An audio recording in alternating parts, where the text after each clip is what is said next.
अच्छा खालिद साहब एक चीज मैं ਤੁਹਾਨੂੰ अर्ज करना चाहना था हाँ जजमेंट ਜਿਹੜੀ है ਉਹ ਜ਼ਰੂਰ ਦੇਖ ਲੈਣਾ हाँ 7 ਮੈਂਬਰ ਜਜਮੈਂਟ ਹੈ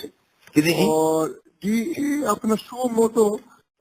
ਹੈਗਾ ਨੰਬਰ 4 ਆਫ 2010 हाँ ਰਿਪੋਰਟਡ ਹੈ ਸਰ ਇਹ 7 member judgement 2012 Supreme Court page 553 ਉੱਤੇ अच्छा जी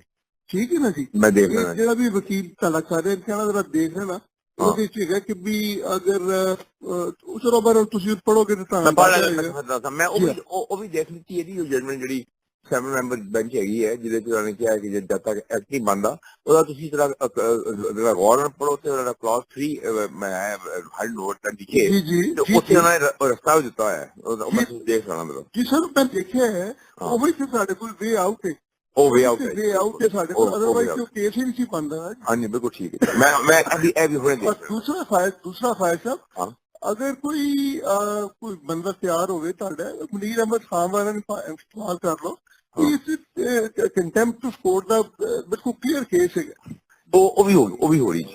contempt of court the case ਹੈ ਉਹ ਵੀ ਹੋ ਰਹੀ ਦੇਖੋ ਮਿਸਾਲ ਜੋ ਕੁਝ ਹੋਇਆ ਹੈ ਆਜ਼ਾਦ ਜੰਮੂ ਕਸ਼ਮੀਰੀ ਉਹਦੇ ਬਾਅਦ ਤੇ ਕੋਈ in ਅਮਰ fact ਪਾਣੀ ਮੇਰੇ ਹਾਲ ਜੀ we are just waiting for the ਐਵੇਂ ਹੁਣੇ ਆਰਡਰ ਕਰਦੇ ਪਏ ਨੇ ਉਹ 3 ਮੈਂਬਰ ਬੈਂਚ ਸ਼ਾਇਦ another half an hour 1 hour and we are filing a contempt application file ਹੋ ਰਹੀ ਹੈ ਚਲ ਠੀਕ Okay. Thank you sir